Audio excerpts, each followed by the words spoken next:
15.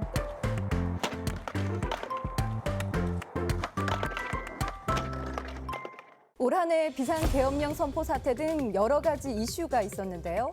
어떤 정치적 성과가 있었고 또 어떤 한계가 드러났을까요? 이슈 토크 현장 플러스 2024년 부산 정치의 전반적인 흐름을 짚어보고 나아갈 방향을 모색해보는 시간 갖겠습니다. 자유 헌정 질서를 지키기 위해 비상계엄을 선포합니다. 비상계엄 해제 요구 결의안은 가결되었음을 선포합니다.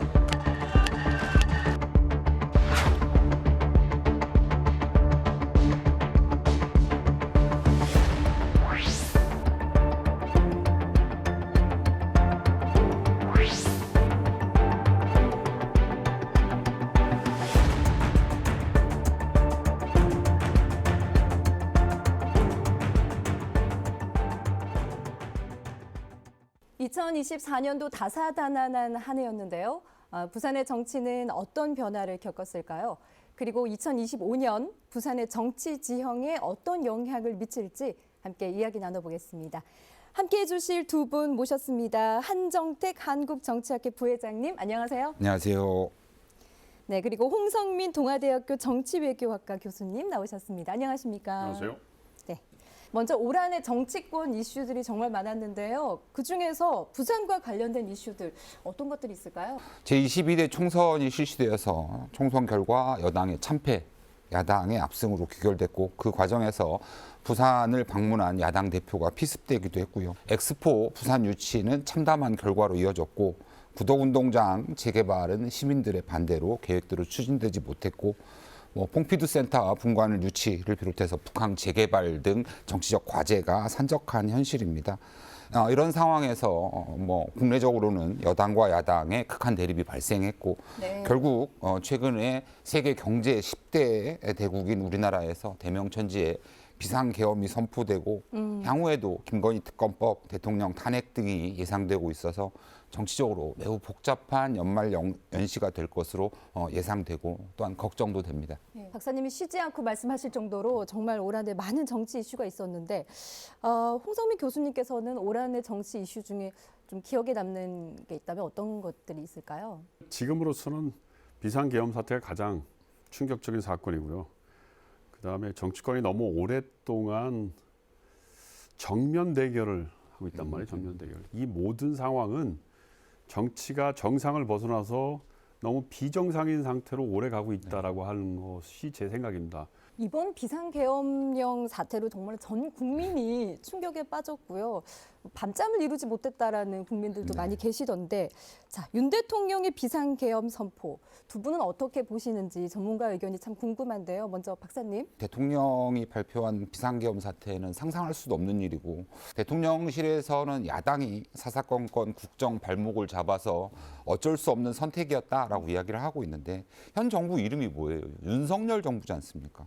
모든 국정의 책임을 윤석열 대통령이 진다는 의미 아니겠습니까? 이 여소야대의 정국을 만들어준 것도 국민의 뜻이라고 한다면 네. 야당을 국정 동반자로 생각하고 대화와 타협을 통해서 협치를 추구해야 할 텐데 지지율이 현재 채 20%도 안 되는 대통령이 민주화와 경제 발전을 동시에 달성한 대한민국에서 비상계엄이 선포됐다는 것은 매우 사안이 엄격하다라고 생각을 하고요. 현재 발행됐던 비상계엄 요건도 비헌법적이고 불법한 상황에서 대통령에 대해서 아무리 이해하고 동조하려고 노력해봐도 이번 비상계엄 선포는 말도 안 되는 행동이고 여기에 대해서 철저하게 조사하고 규명해서 관련자를 엄격하게 처벌해서 다시는 대한민국에서 이런 일이 발생하지 않도록 해야 된다라고 생각합니다. 우리 대통령께서 개인적인 판단이 너무 흐려지신 것 같아요. 이건 내가 보기에는 국무회의에서도 하면 안 된다고 상당수의 국무위원들이 반대를 했고 그다음에 절차적으로 바로 계엄을 선포하면 야당 의원들이 반대할 거라는 건 누가 봐도 그건 상식인데 그런 상식을 무너뜨리고 바로 계엄 선포를 했다는 건 제 생각에는 우리 대통령께서 개인적인 판단이 너무 흐려지신 것이 아닌가 자, 이런 가운데 부산시 의원 일부는 대통령의 결단을 지지한다, 또 뭐 경의를 표한다 이렇게까지 표현을 했어요. 뭐 뒤늦게 입장문을 내면서 사과를 하기는 했지만, 자, 홍성민 교수님 이 부분 어떻게 보십니까? 이런 시의원께서 얘기하는 게 물론 심정적으로 이해는 됩니다. 그러나 이런 식으로 뭐 대통령도 내가 뭐 잘못했는지 잘 모르겠다. 네. 그다음에 잘한 면도 있다. 오죽하면 민주당이 얼마나 그 사람을 괴롭혔으면 대통령이 그런 판단했겠냐. 이런 식의 무슨 촌부들의 어떤 논평 같은 건 이제 그만하고 정말 이 다른 나라 사례를 보면서 이런 심각한 비상사태 때를 어떻게 극복할 수 있었고 그래서 우리는 어떤 정책을 해야 될까. 제가 생각하는 거국 내각을 만드는 것밖에 방법이 없습니다. 뭐 이후에 어쨌든 간에 비상계엄 선포가 잘못된 것이다라고 생각한다면 다음번 선거에서는 이것들에 대해서 이러한 잘못된 행동들을 지지하고 나선 사람들에 대해서 그 책임을 엄중히 물어야 주권자인 국민의 권리를 회복할 수 있을 것이라 생각됩니다. 부울경 교수들이 주축이 되어서 윤석열 대통령 퇴진을 촉구하는 시국 선언이 연일 이어지고 있습니다. 향후 전망 두 분은 어떻게 보시나요? 이제 보수가 나갈 미래에 대한 방향이 좀 바뀌어야 된다고 생각하는 거예요. 그러지 않으면 보수가 살아남을 수가 없어요. 다음번 대선이나 무슨 그 다음번 대선 이런 문제가 아니고 한 20, 30년의 장기적인 기간을 두고 볼 때 한국의 보수가 비전을 제시하는데 이미 실패하고 있었다는 겁니다. 그걸 좀 깊이 반성을 하시고 부산 시민들로부터 우리가 익숙한 감정들이 있어요, 정치에. 그 네, 지역마다 그 지역마다 그 정치권에 대한 감정들이 있는데 이제 부산 시민들도 이건 좀 너무하다라고 하는 걸 받아들이고 새로운 인물이나 새로운 정치적 비전에 어떤 투표를 하고 무게를 치러줄 수 있는 그런 태도 변화가 필요해서 앞으로 부산 정치 어디로 가야 될지, 그다음에 다음번 뭐 대선에서는 어떤 식으로 얘기를 해야 되고 지방선거 어떻게 치러야 될지 이런 것들을 좀 장기간에 걸쳐도 고민하는 그런 어떤 공청회나 세미나 자리가 좀 필요하다고 봅니다. 부울경에 이제 교수님들이 주축이 돼서 윤석열 대통령 퇴진 운동을 하는 시국 선언이 나타나고 있고요. 지금 뭐 부산 서면에서도 퇴진 운동들이 나타나고 있는데 이것이 진정한 대한민국의 민주주의를 선도했던 야도 부산의 모습이 아닐까라고 생각합니다. 창원지검에서 수사 중인 정치 브로커 명태균 씨를 둘러싼 각종 의혹이 지금 수사 중인데요. 이번 사태로 검찰 수사가 탄력을 받을 것으로 보이는데 혹시 부산 정치권에도 어떤 영향을 미칠까요? 어떻게 생각하십니까? 대한민국에서 여론조사 결과를 왜곡하고 그 왜곡된 결과를 통해서 국민의 뜻까지 왜곡해서 국민의 뜻을 대변할 정치적 대표자까지도 다른 사람으로 교체될 수 있는 상황이라고 한다면 또한 이러한 정치 브로커인 명태균에게 대한민국 주요 공직자들, 뭐 서울시장을 포함해서 다양한 사람들이 얽매여 있고 아직까지도 검찰 수사 중인 명태균의 입에서 네. 도대체 무슨 이야기가 나올 것이고 거기에 대해서 나는 어떻게 대처해야 될 것인가라는 고민하는 정치인이 많다라고 한다면 심각한 문제이고요. 뭐 최근에 이제 뭐 몇몇 언론에서 부산시장의 선거 과정에서도 여론조사에 조작이 있었다라는 일부 의혹이 있습니다만 이것 역시 철저하게 조사해야 될 것 같고요. 아무튼 이런 국민의 뜻인 여론까지 조작해서 정치권에 그것들이 반영돼야 되는 현실이 상당히 한심스러울 따름입니다. 사실은 정치권에서 공천을 받기 위해서 돈을 제공하고 그 대가로 공천을 받거나 뭐 비례대표 뭐 자리를 받는다 이거는 참 오래된 악습이에요. 뭐 근데 지금 이 명태균 씨 사건의 경우에는 이게 뭐 도대체 무슨 자리가 있는 것도 아니고 당직이 있는 것도 아니고 그냥 아무것도 아닌데 무슨 국회의원들이 쩔쩔매고 지금 뭐 부산시장뿐만 아니고 서울시장 얘기 나오고 부산은 거론하지 않겠습니다. 아직 정확한 확진된 팩트가 증명된 게 없으니까 저는 입을 다물고 있겠는데 지금 이름으로 거론되는 게 이준석, 그 당시 당대표 아닙니까? 그다음에 서울시장 이름도 거론되고 그러니까 이게 도대체 정치라고 하는 것이 어떤 절차나 프로세스가 있어야 되는데 그거 말고 다 중간에서 누가 그냥 무슨 저 사기꾼 비슷한 놈들이 와가지고 내가 해줄 테니까 나 사람 많이 알아 이런 거 가지고 국회의원들이 껌뻑 쥐었다는 거예요. 따라서 제가 오늘 방송 처음부터 계속 얘기하는 게 이게 뭔가 정상을 너무 많이 벗어났어요.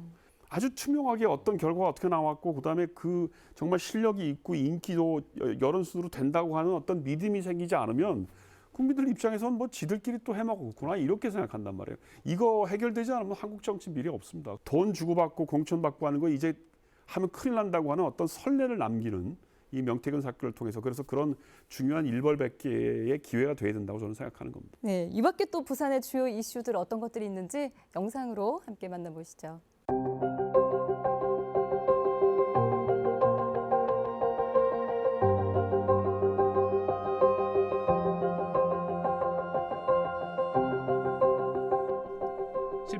박형준 부산시장과 박완수 경남도지사가 부산과 경남의 행정통합을 위한 공동합의문에 서명했습니다. 행정통합은 지역 경쟁력을 확보해 수도권 1극 체제를 극복하는 것이 목적입니다. 수도권에 대응한 남부권 축을 만들고자 하는 우리의 공동 목표가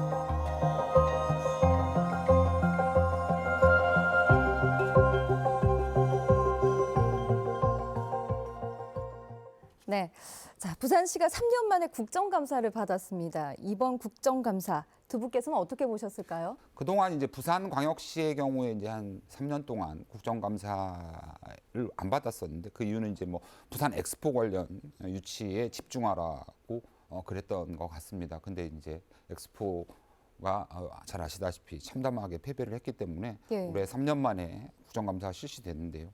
이 과정에서 이제 부산 엑스포 실패에 대한 부산광역시의 책임을 규명하고 또한 뭐 북한 재개발 사업이나 뽕피두 센터 분관 설치 등이 주된 사안으로 논의되었고 국회의원들의 부산 시정에 대한 질문에 부산시가 얼마만큼 적극적이고 충실하게 대답했는지에 대해서는 뭐 여전히 긍정과 부정 의견이 공존하고 있는 상태라고 보입니다. 제가 관심 있는 건 뽕피드 센터 문제하고 그 북한 재개발 문제인데 저는 왜 그렇게 외국에서 유명한 것 들여오는 걸 이렇게 좋아하는지 모르겠어요. 그 우리가 그냥 하면 되는 거 아니에요? 우리가 자체적으로 만들어서 조그만 뭐 전시 기획이라도 할 수 있는 아이디어를 공부하는 게 아이디어가 중요한 거지. 뽕피드 분관이라는 그 컨셉 자체가 그 부산은 우리나라는 넓게 우리나라는 그다음 부산은 자체 문화가 없는 거예요. 그러니까 지금 내가 언론에 보도된 거 잠깐만 봐도 너무 지나치게 불공평한 계약을 했다는 거 아니에요. 돈이니 뭐니 다 갖다 바치고 그 뽕피드 센터가 갖는 가장 큰 의미는 시민 참여예요. 네. 그 안에서 어떤 전시를 하고 어떤 기획을 하는가를 엘리트들이 관장하는 게 아니고 시민들이 요구해서 그 시민들의 의견을 반영해서 그 뽕피드 센터가 지난 한 50년 가까이 그렇게 인기를 걷고 운영해 온 건데 글쎄 모르겠습니다. 나는 그 많은 돈을 주고 그렇게 불평등한 계약을 해서 뽕피드에 있었던 전시나 기획을 우리가 부산에서 그대로 가져온다. 그러면 그걸 보는 부산 시민들이 정말 문화적으로 아 참 좋은 기획이고 좋은 느낌이다 이렇게 할까요? 두 번째 북한 개발도 마찬가지죠. 원래 북한 개발이라고 하는 거는 제2부두를 만들고 뭔가 물류센터로서의 기능을 더 많이 하고 그다음에 관광 어떤 조성 다른 사람에게 부산 시민 전체나 혹은 부산을 찾아온 관광객들에게 좋은 전경과 관광을 시켜준다는 의미가 먼저 공익성이 먼저인데 지금 문제가 되는 거는 아파트 짓고 하는데 더 많은 혜택을 줬다는 거 아니에요. 그래서 민간 산업자들이 더 많은 돈 벌 수 있겠다는 거 아닙니까? 나중에 누가 이걸 책임져야 될지 나중에 정말 그런 민간업자하고의 어떤 사적인 유착관계가 있는지 없는지 만약에 드러나면 그건 부산 전체로 봐도 큰 문제거리가 되죠. 그래서 문화적으로 자기 자존심을 갖고 그다음에 공공성 있는 개발은 공공성 먼저 하고 그렇게 아파트 짓는 거에 너무 돈 들이지 말고 이것도 결국은 정상화되지 않은 관행들이죠. 그렇죠. 네. 그렇게 그 정도가 좀 걱정스럽다고 말씀드리겠습니다. 네. 자, 이 외에도 또 국감에서 다룬 내용 중에 해결되지 못한 그 산업은행 이전 문제 그리고 글로벌 허브 도시 조성 특별법 통과 등 뭐 여러 과제를 지금 부산이 안고 있는데 이런 과제들이 계속 지지부진하단 말이죠. 이게 어떤 전략적인 잘못일까요? 아니면 그만큼 우리 부산의 정치가 존재감을 좀 잃었나 하는 생각도 하게 되는데 두 분 의견은 어떻습니까? 뭐 일단 산업은행 이전이나 글로벌 허브도시 특별법 등은 부산광역시와 부산 시민의 미래를 위해서 대단히 중요한 사항입니다. 그렇다라고 한다면 미래 후속 세대뿐만 아니라 지금 현재 살고 있는 부산 시민들을 위해서라도 장기적인 안목을 가지고 지속적인 호흡으로 추진이 돼야 되는데 그런 것들이 좀 부족하지 않았나라고 생각을 합니다. 그래서 뭐 부산 정치권을 평가하는 몇몇 언론에 따르면 예. 부산 정치는 산무시대다. 산무시대. 네, 전략도 없고 간절함도 없고 존재감도 없다라고 이야기를 하고 있습니다. 또 한 가지 지금 이제 부산의 미래를 결정할 수 있는 산업은행 이전이나 글로벌 허브 도시 특별법 등은 전적으로 국회 의결 사항이란 말입니다. 그런 상황에서 국회 의결 사항이기 때문에 국회 역할이 대단히 중요한데 지금 뭐 여당인 국민의힘은 당내 분열을 거듭하고 있고 지금 뭐 22대 총선 결과 나타난 여소야대 정국에서 야당의 협조 없이는 어떤 것도 해결될 수 없다라고 생각한다면 부산시장은 자신이 소속된 국민의힘에만 전적으로 의존하고 대통령에게만 의존하는 것보다는 야당과의 정책적 협조를 강화하려고 좀 더 노력을 해야 되고 부산에 있기보다는 이게 부산의 향후를 위해서 되게 중요한 법안이라고 생각한다면 예. 좀 더 서울에 자주 가셔서 야당의 협조를 이끌어낼 수 있는 노력을 가시적으로 보여줘야 되지 않겠느냐라고 생각합니다. 박형준 부산시장이 그 국회에서 농성을 하지 않았습니까? 네. 예, 단식 농성도 하고 했는데 그럼에도 뭔가 미지근해요, 반응은. 이런 간절함이 별로 전해지지 않았던 건가요? 왜냐하면 뭐 국회에서 이거 뭐 부산에 되게 중요한 법안이긴 합니다만 이 법안들을 국회에서 박형준 시장의 노력 때문에 이 법안 하나만을 상정해서 처리하는 과정은 상당히 지난하거든요. 그런 상황이기 때문에 박형준 시장의 간절한 노력과 함께 부산 시민들이 간절함을 표명할 수 있는 방안들이 마련해야 되고 그런 것들을 도모하는 데 있어서 지금 현재의 대통령과 야당과의 불신관계가 계속 유지된다라고 한다면 산업은행 이전이나 글로벌 허브도시 특별법 같은 것의 통과는 상당히 난망하지 않겠느냐라고 전망을 해봅니다. 맨날 특별법 무슨 검찰법 이런 거 가지고 싸우다가 이런 얘기가 나오면 그 시체말로 기운이 다 빠졌는데 뭘 이걸 토론하겠냐고요.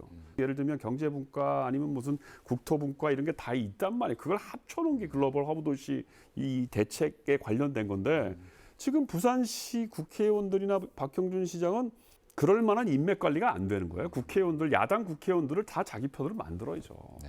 그런 의미에서 보면 너무 좀 노골적이에요. 제가 보기엔 정치인들이 너무 노골적이고 내 편, 네 편 가르는 데는 분명해서 뭐 정권에 잘 보이고 미안한 얘기입니다만 내가 다음번에 한번 공천 더 받아서 국회의원 할 수 있는 거에 관심이 많으신지 모르겠지만 내가 우리 지역을 위해서 야당 국회의원들도 좀 설득을 하고 이 법안을 내 임기 중에 한번 통과해 보겠다. 그게 내가 국회의원으로서의 사명감이다. 아마 그렇게 생각하시는 분은 없는 거예요. 그러니까 뻔하니까 안 되죠, 이게. 너무 걱정되는 건 그 과정에서 여론을 호도할 수도 있는 게 가장 걱정되거든요. 그렇죠. 부산시장님 입장에서는 나는 이렇게 열심히 노력하고 있는데 야당이 안 해준다. 라고만 이야기할 수도 있는 거잖아요. 아유, 아무튼 정치인들이 좀 국민만을 생각하면서 정치를 좀 하면 좋겠습니다. 그렇죠. 예. 자, 부산시가 이제 지역 균형 발전을 위해서 글로벌 호브 도시와 함께 또 부산 경남 행정 통합을 추진하고 있습니다. 자, 부산 경남의 행정이 통합되면 어떤 점을 좀 기대할 수 있을까요? 수도권 일극주의를 극복하겠다라는 게 이제 가장 큰 목표였는데요. 이러한 것들이 이제 이루어진다면 긍정적으로만 본다면 국토의 균형 발전이 이루어질 것이고 또한 수도권 중심에서 지방까지 분권도 가능할 것이고 수도권과 함께 부산 경남 지역이 양축으로 국토의 균형 발전을 이룰 것이다라고 예상하고 있는데요.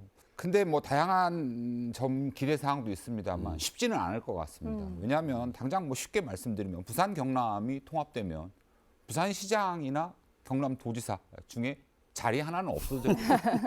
그렇다라고 했을 때 지방자치단체장이 쉽사리 결정을 내릴 수 있는 부분도 아니고 부산 경남의 지역 통합에 대해서 부산 시민들과 경남 주민들의 선호가 일치하는 것도 아니기 때문에 이것들에 대해서 보다 많은 적극적인 홍보를 하고 왜 이것들이 필요하고 왜 수도권 일극주의가 문제인지에 대해서 좀 더 소상하게 설명할 수 있다라고 한다면 부산 경남의 행정 통합을 요구하는 그 의견들의 정당성이 훨씬 더 쉽게 받아들여질 수 있을 것이라 생각합니다. 어떻게 보면 이제 행정의 통합이라고 하는 거는 양면의 칼이에요. 사실 이거 합쳐서 시너지 효과가 나오는 경우도 있지만 이게 합치면 어쩌 지역적 특수성이 사라지면서 오히려 좀 좋지 않은 경우도 있단 말이에요. 그러니까 행정 통합은 진정한 의미에서 연방제라는 의미는 경제적인 실리 추구를 위해서 이루어져야 되는데 보통 이 행정통합의 법적인 프로세스는 다 뭐 시장이나 도지사나 이런 사람들이 추진만 한단 말이에요. 그럼 그 밑에 있는 사람들이 뭐냐면 저거 되면 내 자리 없어지겠는데라고 그렇죠. 당연히 생각한단 말이에요. 그래서 이게 양날의 칼이라고 제가 얘기하는 겁니다.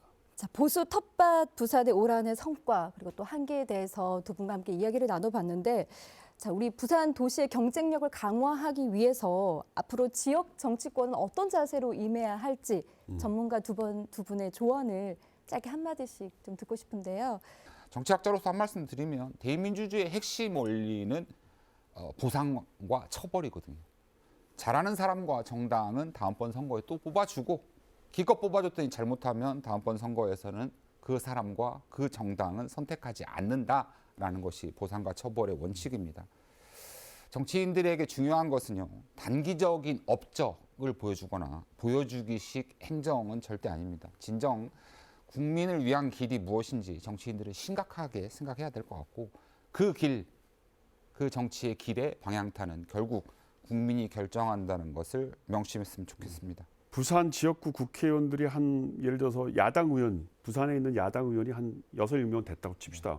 그럼 부산시장이 다 국회의원들 연찬에 다 불러서 야당 의원한테 정말 이거 부산을 위한 거니까 우리 행정통합하는 데 가서 야당에 가서 좀 도와달라고 얘기할 수 있을 거 아니에요. 근데 지금 부산은 일색이 다 빨간색이란 말이에요. 그러니까 이런 데서 부산 시민들이 각성을 하고 정치적으로 각성해야 된다는 거예요. 선명한 거 좋죠. 이념적으로 선명한 게 좋고 우리 부산 사람 이거 좋은데 실제로 일을 하려고 보니 야당 국회의원이 부산에 별로 없어. 그러니까 누구한테 가서 부탁을 하냔 말이에요. 부산의 보수성이 뭔지를 정말 고민을 하셔야 돼요. 그냥 묻지마 투표하는 그런 관행, 그런 습관들 버리시고 정말 보수가 어디로 가야 되느냐. 그다음 부산이 살려면 어떤 정치를 뽑아야 되느냐. 이런 거에 대한 고민이 진지하게 있어야 앞으로 부산의 경제 발전이 해결이 되고 행정동시도 만들어지는 거지. 아직도 우리 사회에서는 정치가 경제 위에 있어요. 정치권이 바뀌면 경제의 제도가 바뀝니다. 그런 의미에서 보면 한국 사회는 정치가 희망이 있는 거예요.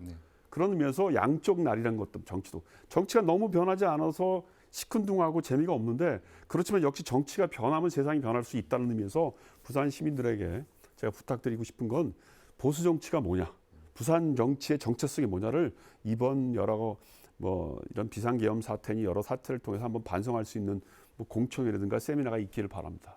네, 2024년 부산 정치 이슈 성과 그리고 한계를 돌아보고 앞으로 나아갈 방향을 함께 고민해 봤습니다. 부산 정치가 시민과 함께 더 큰 도약을 이뤄나가길 바라며 이슈토크 현장 플러스 여기서 마치겠습니다. 함께해 주신 여러분 고맙습니다.